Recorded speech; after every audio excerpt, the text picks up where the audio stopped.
ખૂબ ખૂબ આભાર પૂનમબેન. આપણી વચ્ચે 2047ના વિકસિત ભારતના સ્વપ્નદ્રષ્ટા આદરણીય પ્રધાનમંત્રી શ્રી નરેન્દ્રભાઈ મોદી આપણી વચ્ચે ઉપસ્થિત છે, ત્યારે આપણે બધાએ જયઘોષ સાથે એમને વધાવ્યા છે.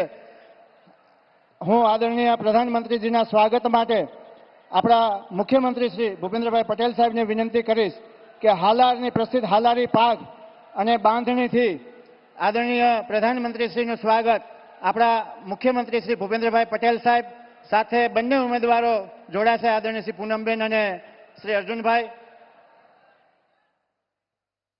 આદરણીય પ્રધાનમંત્રીજી જ્યારે આ સ્ટેજ ઉપર છે ત્યારે આપને કહેતા હું આનંદ અનુભવું છું કે એમના હૃદયમાં સતત છેવાડાના માનવીના હિત વૈસા છે, ત્યારે આ મંચ ઉપર એમની સાથે જામનગરના 85 યર્સના શ્રી મણિબેન સૌજીભાઈ વસોયા જેવો ખેલ મહાકુંભની અંદર ગોલ્ડ મેડલ સાથે અહીંયા આપણો જુસ્સો વધારવા માટે ઉપસ્થિત છે. આપણે બધા તાળીઓથી વધાવીએ.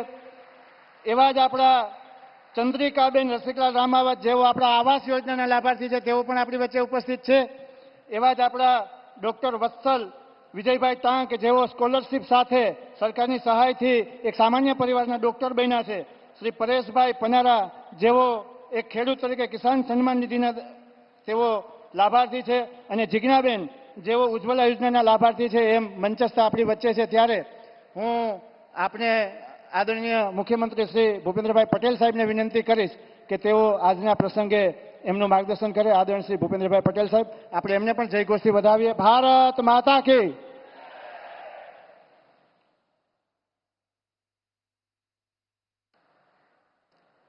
હાલારની ભૂમિ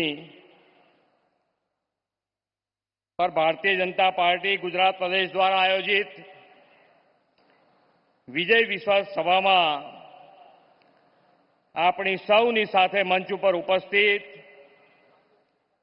વિકાસની રાજનીતિના પ્રણેતા, જનતા જનાર્દનની સેવામાં સતત અવિરત સમર્પિત એવા આપણા સૌના આદરણીય વડાપ્રધાન શ્રી નરેન્દ્રભાઈ મોદી સાહેબ, મારા સાથી મંત્રી શ્રી રાઘવજીભાઈ પટેલ, શ્રી મુળુભાઈ બહેરા, સાંસદ તથા જામનગર લોકસભા બેઠકના ઉમેદવાર શ્રી પૂનમબેન માડમ, પોરબંદર વિધાનસભા બેઠકના ઉમેદવાર શ્રી અર્જુનભાઈ મોઢવાડિયા, ક્લસ્ટર ઇન્ચાર્જ તથા પૂર્વ પ્રદેશ અધ્યક્ષ શ્રી આરસી ફળદુજી, જામનગર જિલ્લા પંચાયતના પ્રમુખ શ્રીમતી માહીબેન ગલચર, દ્વારકા જિલ્લા પંચાયતના પ્રમુખ શ્રીમતી રિદ્ધિબા જાડેજા, પોરબંદર જિલ્લા પંચાયતના પ્રમુખ શ્રી પરબતભાઈ પરમાર, જામનગર જિલ્લાના પ્રમુખ શ્રી રમેશભાઈ મુંગરા, જામનગર શહેરના પ્રમુખ શ્રી વિમલભાઈ કગથરા,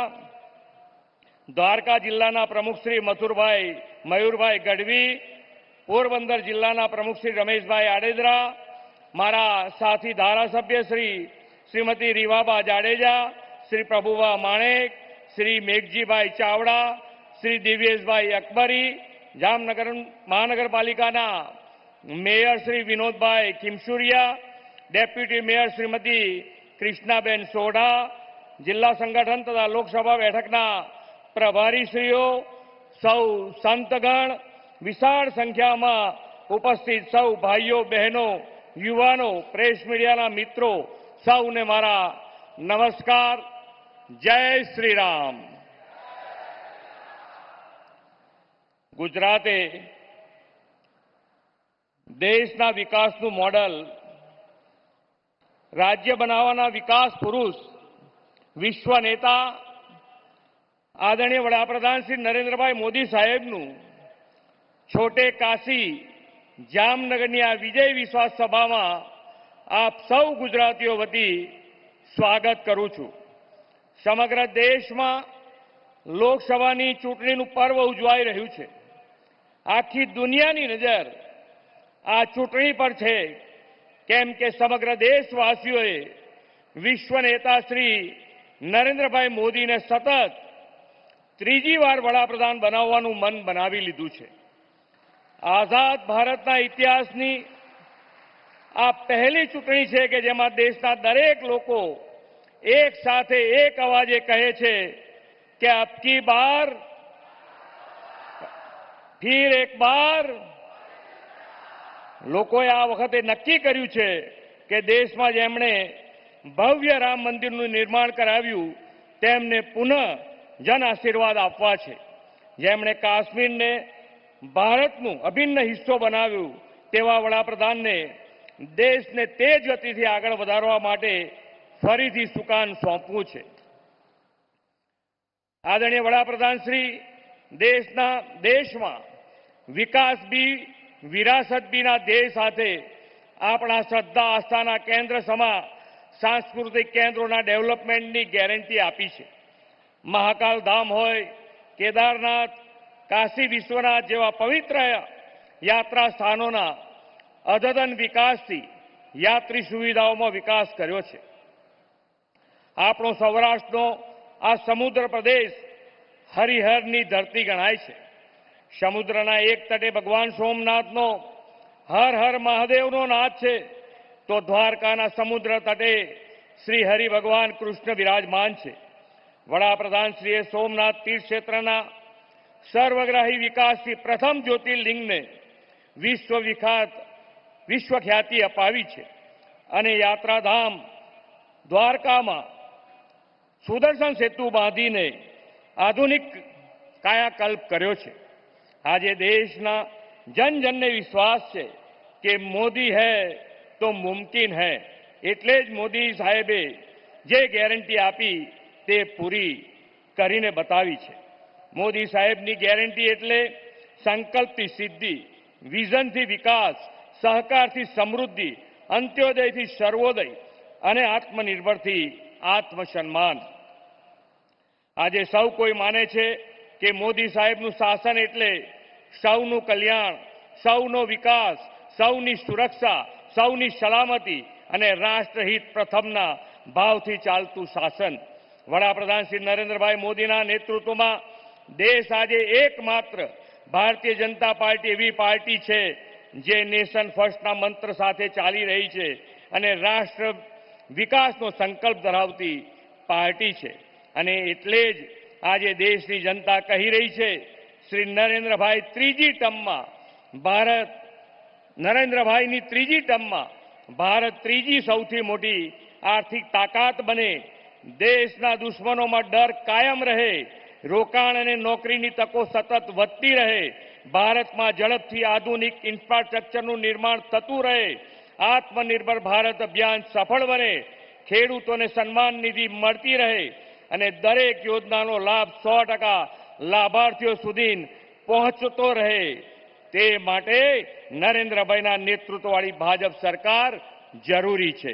રાષ્ટ્રહિતને વરેલી પાર્ટીના ભાજપના ઉમેદવારોને પ્રચંડ જનસમર્થન આપીને વિજયી બનાવીએ અને વિકસિત ભારતથી વિકસિત ગુજરાતના નિર્માણમાં ગુજરાત અગ્રેસર રહેશે એવા વિશ્વાસ સૌને સમગ્ર ગુજરાત વતી વડાપ્રધાન શ્રી નરેન્દ્રભાઈને આપીને વિરમું છું.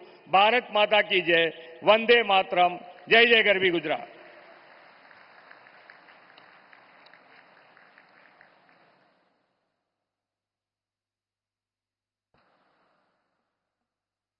ખૂબ ખૂબ આભાર માનનીય મુખ્યમંત્રી શ્રી ભૂપેન્દ્રભાઈ પટેલજી આપનું.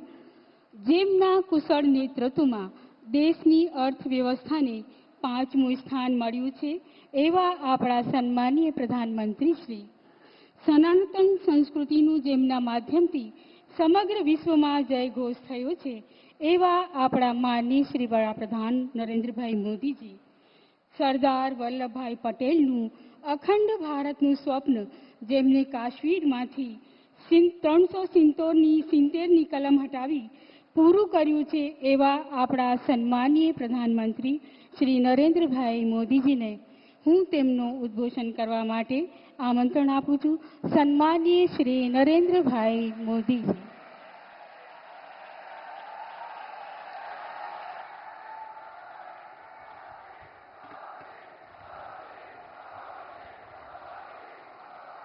भारत माता की, भारत माता की, भारत माता की. તમને બધાને થતું હશે કે નરેન્દ્રભાઈ પાઘડી પહેરીને કેમ આવ્યા? અને મુખ્યમંત્રીએ પાઘડી પહેરાવા જતા હતા તો મેં કહ્યું તમે આના ઉપર જ મૂકો, મારે આ પાઘડી ઉતારાય એવું નથી. હું આવતા રસ્તામાં જામ સાહેબના દર્શન કરવા ગયો હતો.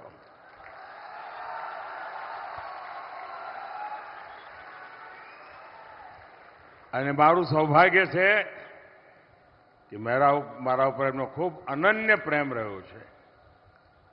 સમગ્ર પરિવારનો અનન્ય પ્રેમ રહ્યો છે. અને જામ સાહેબ પાઘડી પહેરાવે પછી તો કઈ બાકી જ ના રે ભાઈ. અને એટલે મેં કહ્યું મારે માટે તો જામ સાહેબની આ પાઘડી મોટો પ્રસાદ છે. અને જામનગર સાથેનો મારા નાતાની અનેક વિશેષતાઓ રહેલી છે. ગયા 2 દિવસથી હું ગુજરાતમાં ભ્રમણ કરી રહ્યો છું. આમ તો કઈ ગુજરાતમાં વોટ માંગવા ના આવવાનું હોય.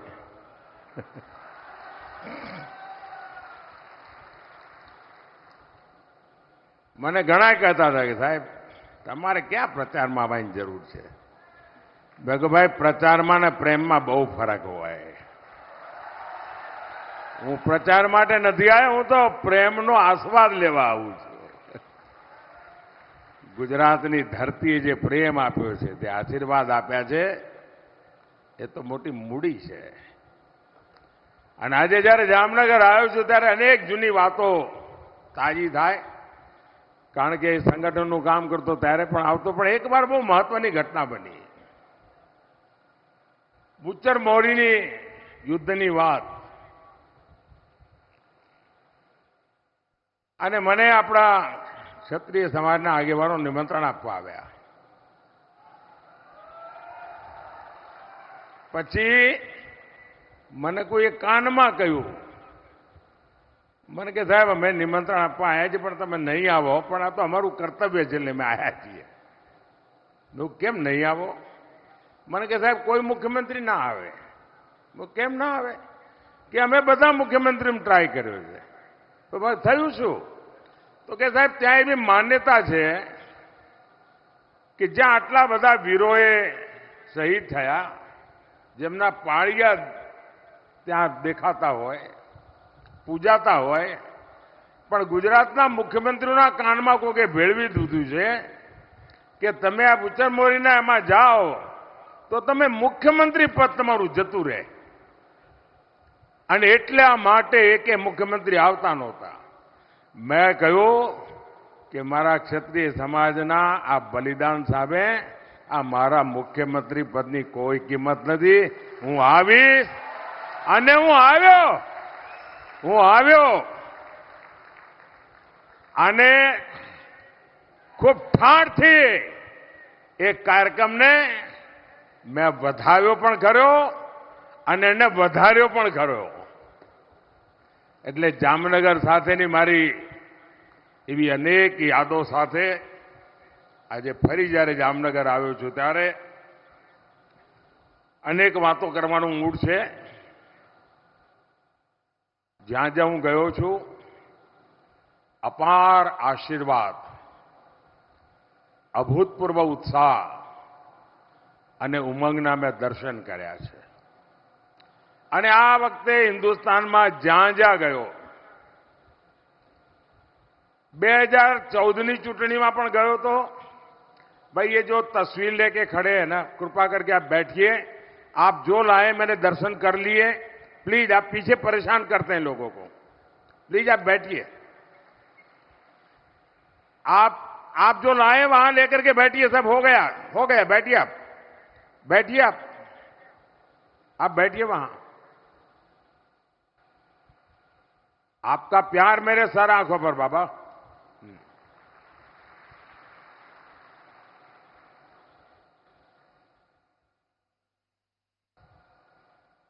અને ગુજરાત હોય કે તમિલનાડુ હોય કે કાશ્મીર કન્યાકુમારી હોય કે આસામ હોય, જ્યાં જ્યાં ગયો મેં આવો ઉત્સાહ, આવો ઉમંગ અને આટલો બધો વિશ્વાસ અને કમિટમેન્ટ ન 2014માં જોયું છે, ન 2019માં જોયું છે, જે હું 2024માં જોઈ રહ્યો છું.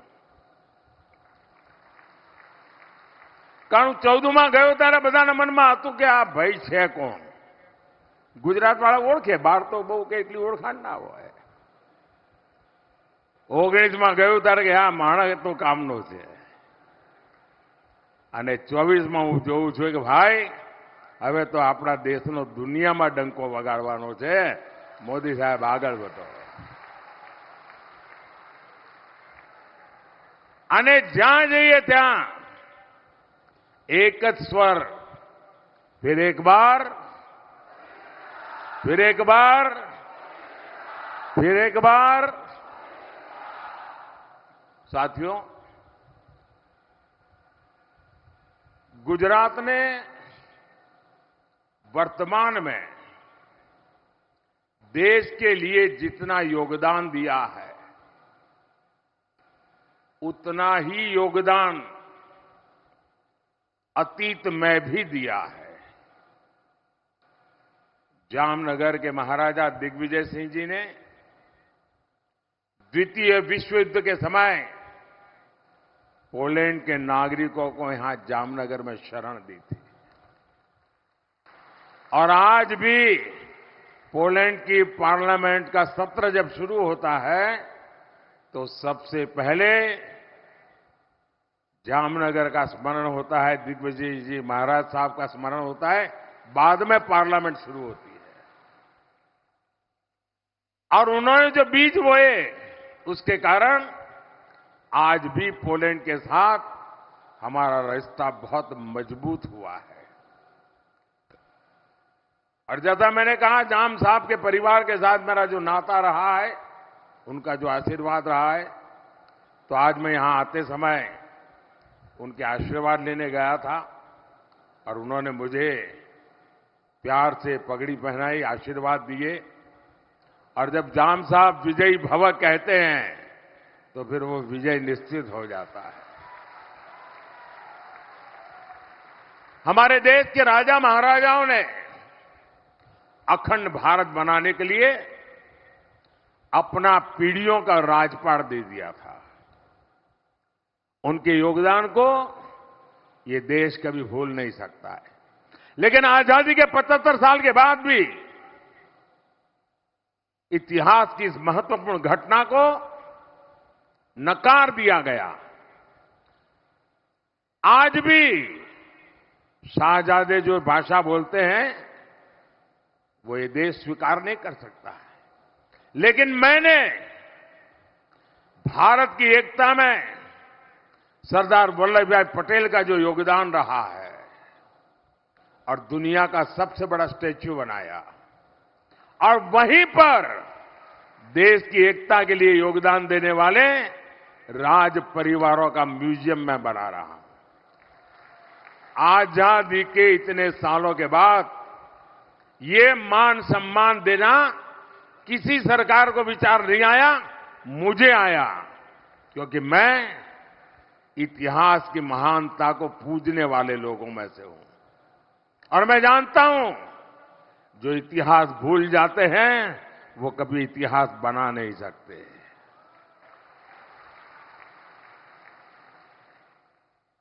साथियों, कुप्रचार से शुरू हुई कांग्रेस की राजनीति आज कुंठा गर्त में गिर चुकी है. इनकी जो कुंठा पहले गुजरात को लेकर थी, आज कांग्रेस के भीतर देश की प्रगति को लेकर भी वही कुंठा, वही नफरत रग रग में भरी पड़ी है. आज दुनिया में भारत का कद भी बढ़ा है, भारत का सम्मान भी बढ़ रहा है. तो कांग्रेस के शहजादे और उनका पूरा इकोसिस्टम विदेशों में जाकर भारत को बदनाम करने के लिए लंबे लंबे भाषण देकर आते हैं. उन लोगों ने जब सत्ता छोड़ी 2014 में, तब हमारे देश की अर्थव्यवस्था दुनिया में 11 नंबर पर थी। और आपको जानकर के खुशी होगी, देश जब आजाद हुआ था तब हम दुनिया में 6 नंबर पर थे। ये वहां से 11 पर ले गए। और एक चाय वाला आया, वो तो बड़े बुद्धिमान लोग बैठे थे, लेकिन उसकी रगों में गुजराती खून है जी। और दुनिया में 11 नंबर की जो इकोनॉमी थी, वो अब 5 नंबर पर पहुंच गई है। और मुझे आपका आशीर्वाद सत्ता सुख के लिए नहीं चाहिए, पद प्रतिष्ठा के लिए नहीं चाहिए। 2014 में प्रधानमंत्री का शपथ लेने के बाद इतिहास में नाम दर्ज हो चुका है। मोदी न इसके लिए जीता है, न मोदी उसके लिए सपने से अपने संजोता है। मोदी आपसे आशीर्वाद मांग रहा है। मन में एक संकल्प है, उस संकल्प को मुझे ये तीसरे टर्म में पूरा करना है। और मेरा संकल्प है, हिंदुस्तान को दुनिया की पहली 3 अर्थव्यवस्थाओं में ला करके रखूंगा।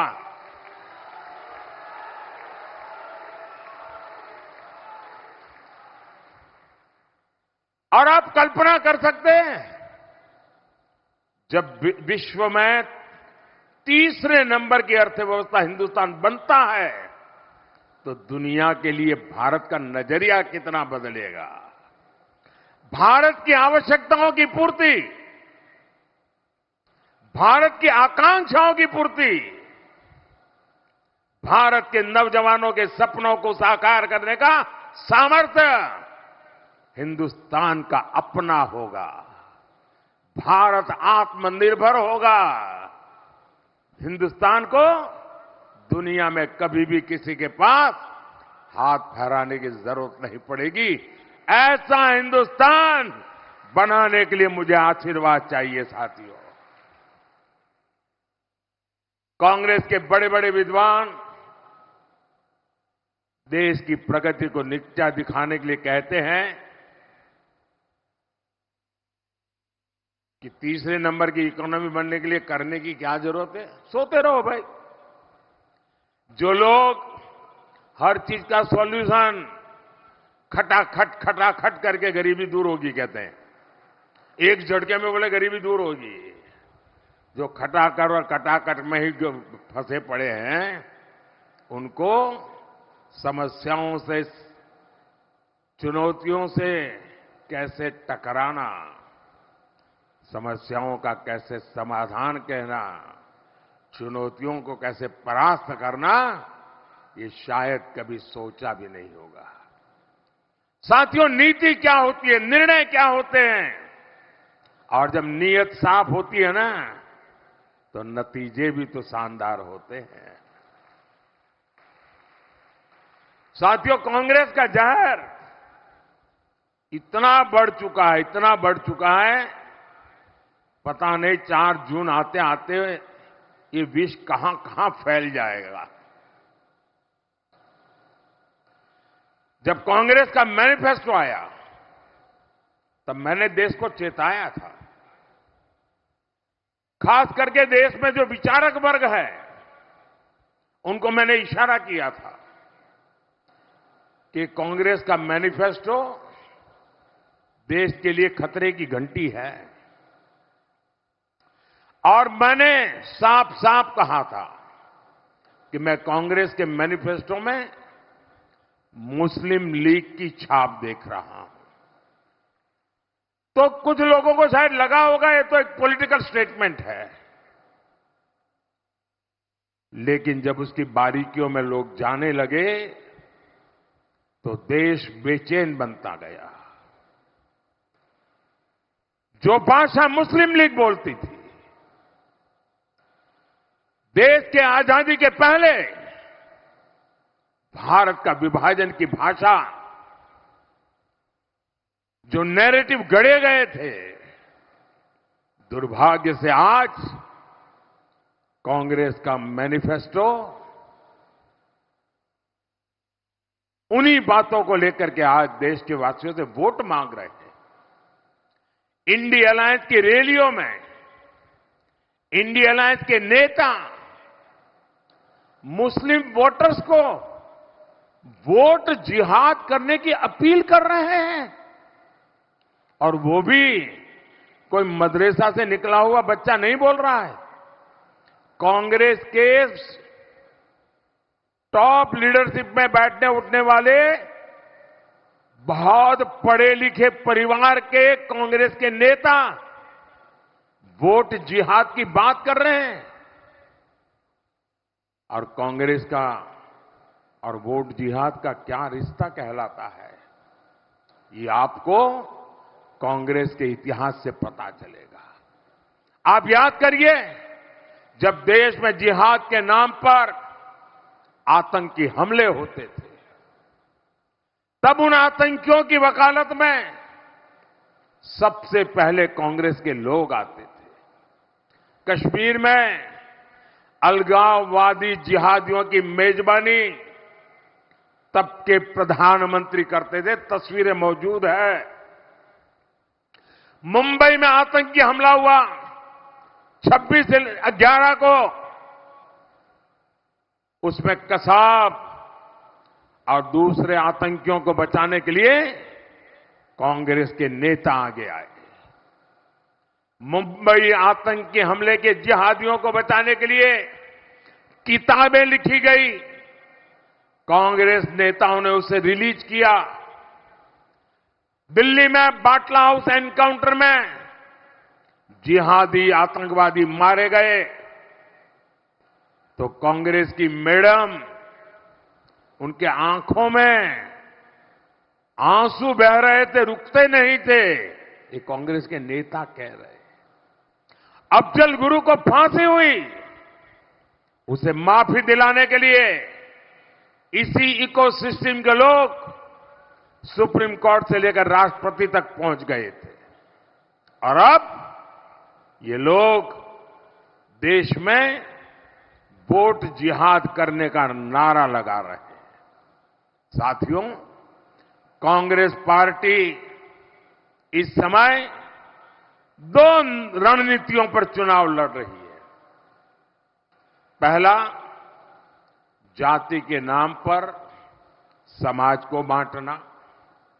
दूसरा, तुष्टीकरण के जरिए अपनी वोट बैंक को एकजुट करना। इसलिए कांग्रेस पार्टी ने पहले दलित, आदिवासी और पिछड़ा वर्ग के आरक्षण को लेकर झूठी, 100% झूठी अफवाहें फैलाना, चारों तरफ चू चू चू करना शुरू कर दिया। इसे चुनाव का एजेंडा बनाने की कोशिश की। और अब कांग्रेस आरक्षण के खिलाफ अपने असली मकसद में जुट गई है। Congress party SC, ST, OBC का आरक्षण उनसे छीनकर, उसमें से हिस्सा लेकर एससी, एसटी, ओबीसी समुदाय को अन्याय करके धर्म के आधार पर आरक्षण के लिए संविधान परिवर्तित करना और मुसलमानों को आरक्षण देना, इसके लिए तैयारी कर रहे हैं। कर्नाटका में कांग्रेस ने क्या किया? रातों रात फतवा जारी किया, एक हुक्म निकाला और कर्नाटका के जितने मुस्लिम समाज के लोग हैं, उन सबको रातों रात ओबीसी घोषित कर दिया। सब मुसलमान ओबीसी। कर्नाटका में जो संविधान के द्वारा 27% रिजर्वेशन ओबीसी समाज को मिला था, रातों रात उसमें डाका डाला और ओबीसी समाज का जो हिस्सा था वो लूट लिया, धर्म के आधार पर आरक्षण देकर के। और जब देश का संविधान बना था, महीनों तक चर्चा हुई थी। देश के उस जमाने के कांग्रेस के, आजादी के आंदोलन के दिग्गज नेताओं ने संविधान बनाया, विचार विमर्श किया, और उसमें कोई आरएसएस बीजेपी वाला नहीं था। देश के गणमान्य विद्वान थे, बाबा साहब आंबेडकर थे, और उन्होंने चर्चा करके तय किया कि भारत जैसे देश में धर्म के आधार पर आरक्षण नहीं दिया जा सकता। बाबा साहब आंबेडकर ने विस्तार से कहा कि धर्म के नाम पर आरक्षण देश के लिए कितना बड़ा खतरा पैदा करेगा। बाबा साहब आंबेडकर ने साफ साफ इनकार कर दिया, और देश का जो संविधान बना, वो संविधान धर्म के आधार पर आरक्षण के लिए मनाही करता है। दलित, आदिवासी, ओबीसी, संविधान उसके लिए परमिशन देता है। लेकिन कांग्रेस पार्टी धर्म के आधार पर आरक्षण की बात लेकर के अपनी वोट बैंक मजबूत करना चाहती है। और जब मैं कांग्रेस के इन पापों को पर्दाफाश किया, और मैं पिछले 9 दिन से मांग कर रहा हूं कि कांग्रेस पार्टी मुझे जवाब दे, मैंने उनको चुनौती दी है। 9 दिन हो गए, कांग्रेस ने मेरी 3 चुनौतियां हैं, उस पर कोई जवाब नहीं दिया। और मैं लगातार कह रहा हूं, मैं एक बार फिर मीडिया को भी जगाना चाहता हूं, देशवासियों को भी जगाना चाहता हूं। एक बहुत बड़े खतरे की तरफ ये लोग ले जा रहे हैं, इसलिए मैं जगाना चाहता हूं। और मेरी 3 चैलेंज क्या है? मेरा पहला चैलेंज है, क्या कांग्रेस ये लिख करके देश को देगी कि वो संविधान बदलकर धर्म के आधार पर मुसलमानों को आरक्षण नहीं देंगे? लिख करके दो। दूसरा, धर्म के आधार पर आरक्षण देकर दलित, आदिवासी, बख्शीपंथ, ओबीसी का हक नहीं मारा जाएगा। क्या कांग्रेस ये लिख करके देगी? तीसरा चैलेंज, क्या कांग्रेस ये लिख कर देगी कि उनकी जो राज्य सरकारें हैं, उनके जो चट्टे बट्टों की सरकारें हैं, वे ओबीसी कोटा में डाका डाल करके मुसलमानों को शामिल करने का हिडन एजेंडा नहीं चलाएंगे? इसकी गारंटी देते हैं क्या? चुप है, मतलब उनके दिमाग में, उनकी सोच में कोई खोट है। अब मुझे जामनगर के लोग बताइए, देश पर इतना बड़ा खतरा मंडरा रहा हो, क्या मोदी चुप रह सकता है? क्या मोदी देश को फिर से बांटने दे सकता है? साथियों, मैं आज जामनगर की धरती से देशवासियों को विश्वास दिलाता हूं, और कांग्रेस के चट्टे बट्टे सबको कहना चाहता हूं, जब तक मोदी जिंदा है, जब तक मोदी जिंदा है, इस देश को फिर से धर्म के आधार पर मैं बांटने नहीं दूंगा।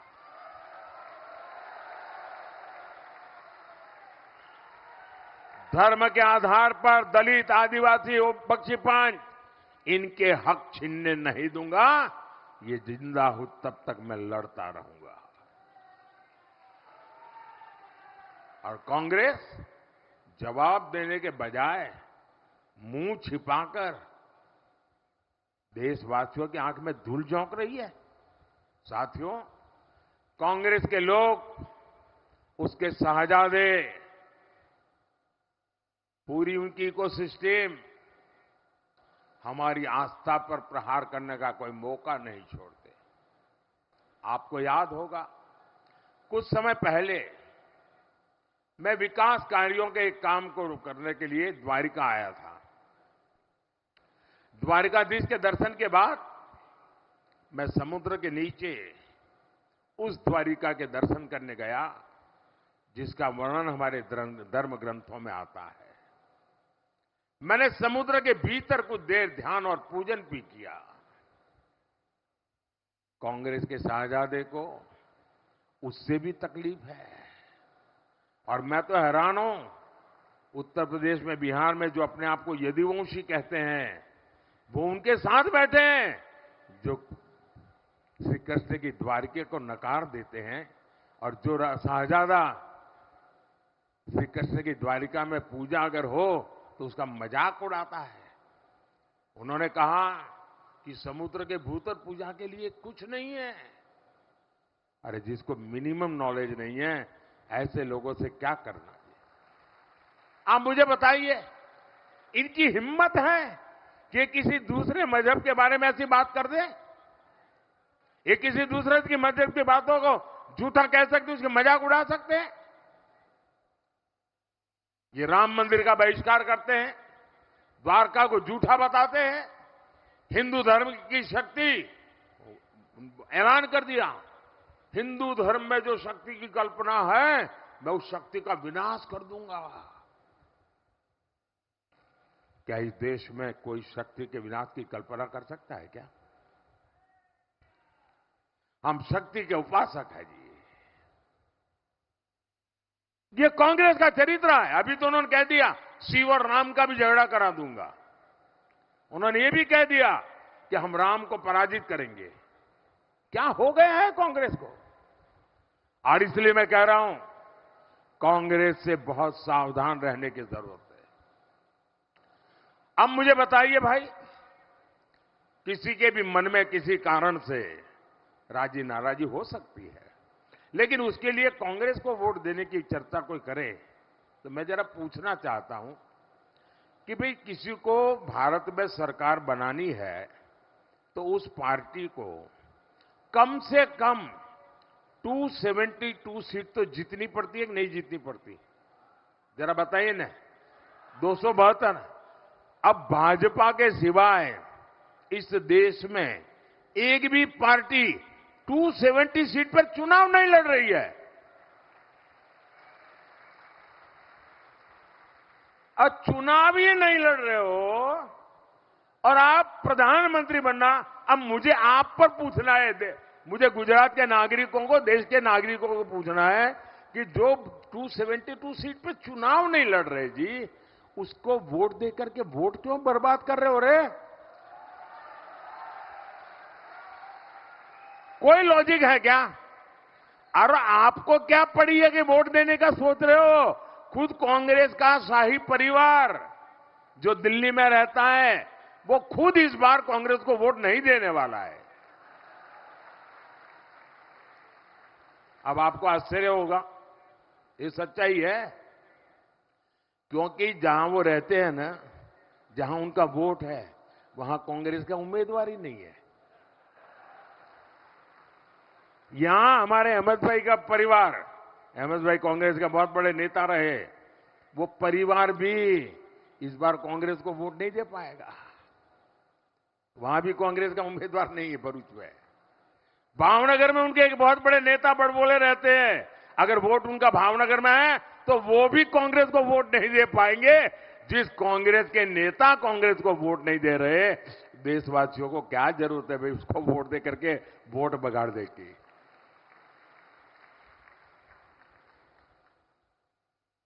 અને એટલા જ માટે મારા ભાઈઓ બહેનો,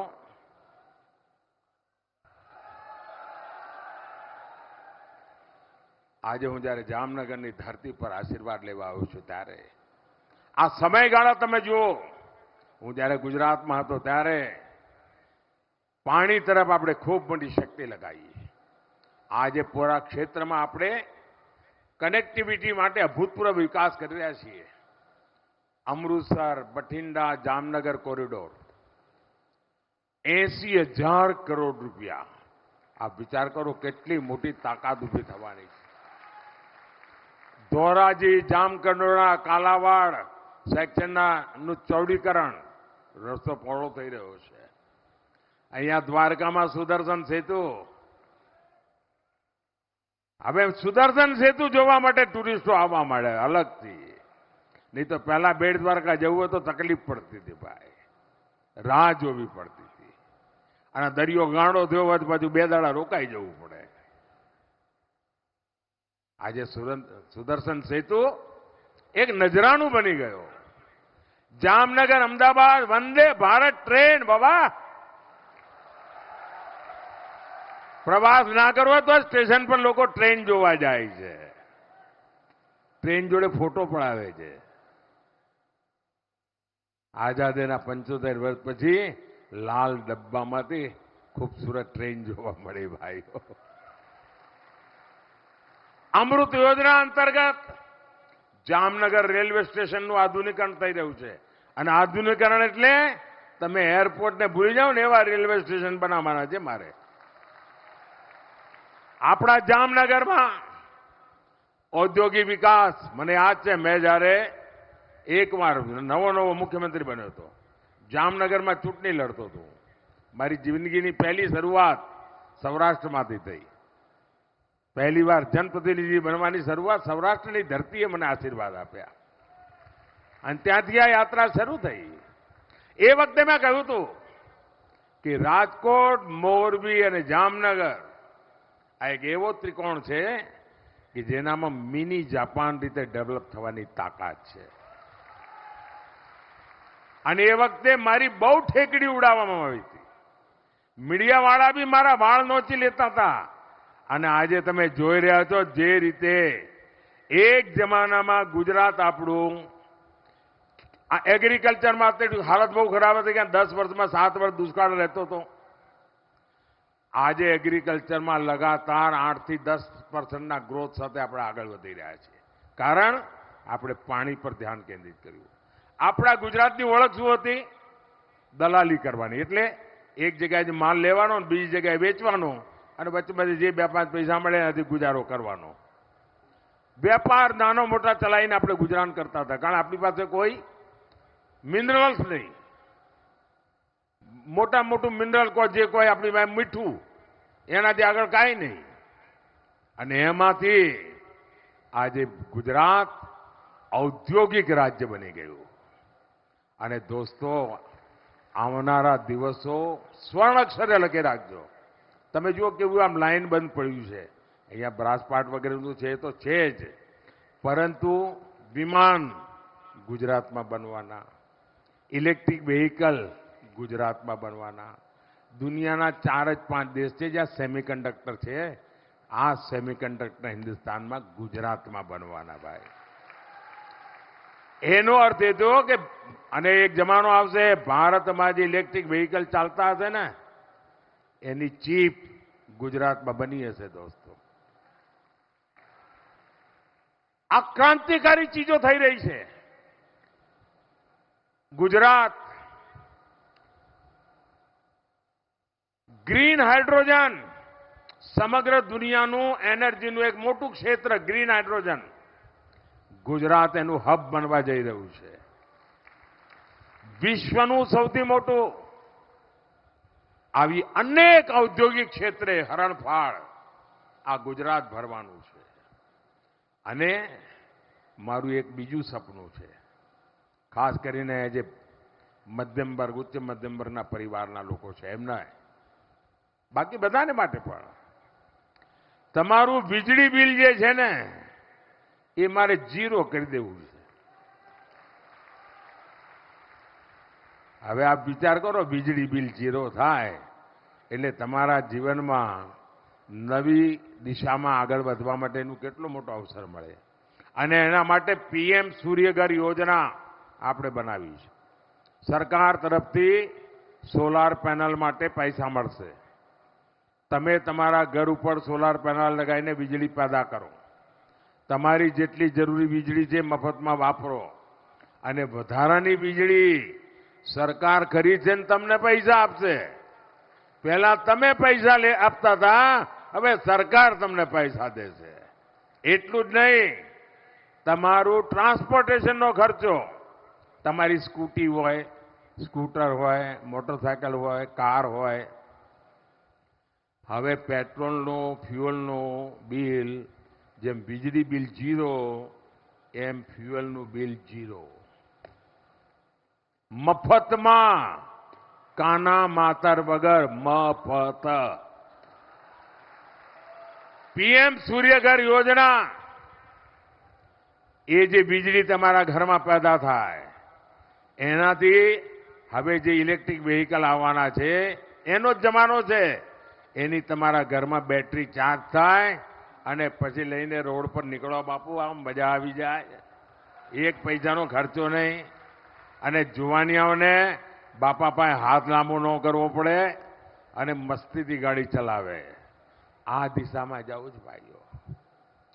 ગ્લોબલ મેપ પર જામનગર સ્વાસ્થ્યની બાબતમાં દુનિયાનું WTOનું WHO મહત્વનું સેન્ટર, ગ્લોબલ ટ્રેડિશનલ મેડિસિનનું સેન્ટર આ જામનગરમાં બની રહ્યું છે. આખી દુનિયા આયુર્વેદ તરફ વળી રહી છે. જામનગરની આયુર્વેદ યુનિવર્સિટી એના માટે એક મોટું પ્રેરણા કેન્દ્ર બની ગઈ છે. આજે દુનિયામાં ભારતના આયુર્વેદની ઓળખાણ થઈ છે.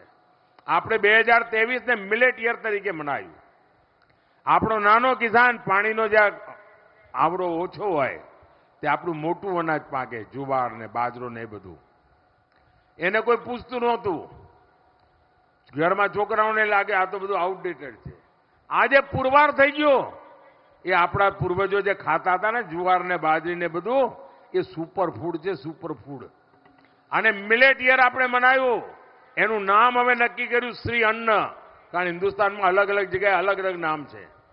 હવે આ શ્રી અન્ન દુનિયામાં, અને અમારું સપનું છે દુનિયાના ડાઇનિંગ ટેબલ પર આ ભારતના નાના નાના ખેડૂતોએ ઉગાડેલું આ શ્રી અન્ન ખવાય.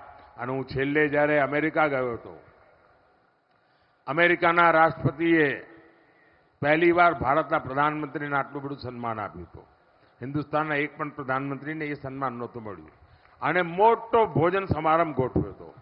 એ ભોજન સમારંભની વિશેષતા એ હતી કે દરેકના ભોજનની ડીશમાં વેજીટેરિયન ખાવાનું હતું. એટલું જ નહીં, આ આપણો જુવાર બાજરી મિલેટ હતું, શ્રી અન્નનું ભોજન હતું. વ્હાઇટ હાઉસમાં પણ સુપર ફૂડનું મહાત્મ્ય વધતું જાય છે. સાથીઓ, સૌની યોજના, એને તો જ્યારે મને યાદ છે, મેં આ રાજકોટમાં પ્રેસ કોન્ફરન્સ કરીને સૌની યોજનાની જાહેરાત કરી હતી, તો આ છાપાવાળા હેડલાઇન બનાવી હતી કે મોદીએ ચૂંટણીનું નવું ગતગતકું કાઢ્યું. કારણ કે ચૂંટણીના થોડા દાડા પહેલા જ કર્યું હતું. આજે ધમધમાટ પાણી પહોંચે છે કે નહીં, તળાવ ભરાય છે કે નહીં? ભાઈઓ બહેનો, કચ્છના ખાવડા સુધી પાણી પહોંચાડ્યું. સૌની યોજનાએ એક નવું જીવતદાન આપ્યું છે. જામનગર જિલ્લાના 400થી વધારે ગામ, એમાં નળથી જળ મારી માતાઓ બહેનો પહેલા 1-2 કિલોમીટર માથે ગઢુલા લઈને જતી હતી. આ મોદીએ તમારા ગઢુલા ઉતારી દીધા અને નળથી જળ. અત્યારે બાટલામાં ગેસ આવે છે ને, હવે પાઇપલાઇનથી ગેસ આવશે. આ મોદીએ સાફ સાફ બધું ગોઠવેલું છે, નક્કી કરેલું છે. ડિફેન્સના બાબતમાં અહીંયા મોટો આપણો બેઝ છે. ડિફેન્સના ક્ષેત્રમાં આપણે આત્મનિર્ભર થઈ રહ્યા છે. અનેક ક્ષેત્રોમાં આગળ વધી રહ્યા છે. મારું કહેવાનું તાત્પર્ય એ છે ભાઈઓ કે ખૂબ મોટી સંખ્યામાં જ્યારે આગળ વધી રહ્યા છે, ત્યારે મારી તમારી પાસે અપેક્ષા છે.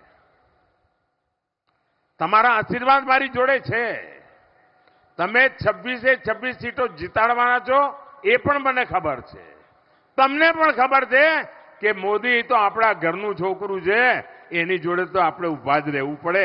તમને ખબર છે. 7મી મે મારી અપેક્ષા છે. ગરમી ગમે તેટલી હોય, કામ ધામ ગમે તેટલું હોય, પણ આપણા ગુજરાતે આખા હિન્દુસ્તાનમાં સૌથી વધારે મતદાનનો રેકોર્ડ કરવો પડે.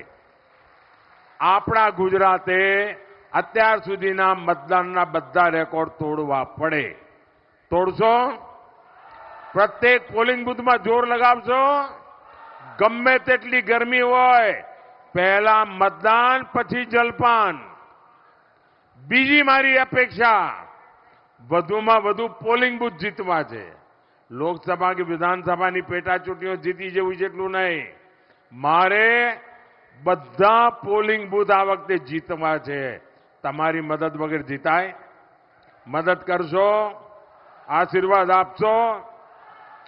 જામનગરથી બેન પૂનમબેન ચૂંટણી લડી રહ્યા છે, એમને આપના આશીર્વાદ મળે.